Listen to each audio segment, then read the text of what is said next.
បាទគោរពជំរាបសួរពុកម៉ែបងប្អូនមកដល់ទៀតហើយបាទថ្ងៃនេះស្លម្ជូរគ្រឿងសាច់គោពុកម៉ែបងប្អូនបាទថ្ងៃនេះស្លម្ជូរគ្រឿងពុកម៉ែបងប្អូនខ្ញុំអ្នកកៅហើយខ្ញុំស្លយើងខុសគេបន្តិចបងប្អូនព្រោះវាសាច់គោទៅស្លម្ជូរហៅយាវហ្នឹងវារៀងស្វិតអញ្ចឹងម្ល៉េះហើយខ្ញុំយកទៅរំលីងវាដាច់ទឹកព្រៃមួយសិនបាទខ្ញុំយកមកនេះឥឡូវដំបូងខ្ញុំប្រើខ្លាញ់តិចមកប្រហុកឆាប្រហុកឲ្យឈ្ងុយនេះហើយយើងនឹងដាក់គ្រឿងចូលបាទគ្រឿងយើងមានខ្ទឹមមានកសាំងម្ដេងហើយបុកចូលគ្នាអស់ហើយបាទម្ទេសឲ្យ2គ្រាប់ដាក់ចូលគ្នាយើងឆាគ្រឿងឆាប្រហុកចូលគ្នាឲ្យឈ្ងុយសិនពុកម៉ែបងប្អូនណាឆាឈ្ងុយហើយយើង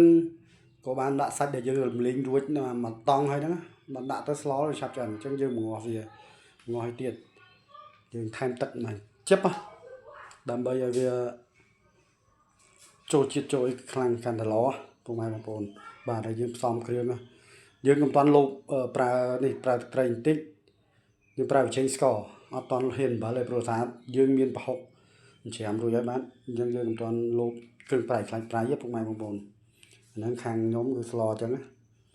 ហ្នឹងមិនមែនទាំងអស់ទេខ្លាចខុសតំបន់គ្នាដែរតែបើសម្រាប់ផ្ទះខ្ញុំគឺស្លអញ្ចឹងនេះហើយឥឡូវតកូនដែលយើងបានលាងត្រាំទឹកស្អាតពី3ទឹកមកហើយឥឡូវយើងយកមកដាក់ចូលហើយបាទណាដាក់ចូលឥឡូវវាសំពងហ្នឹងទៅវាបាក់អង្គគោខ្លាចកពុក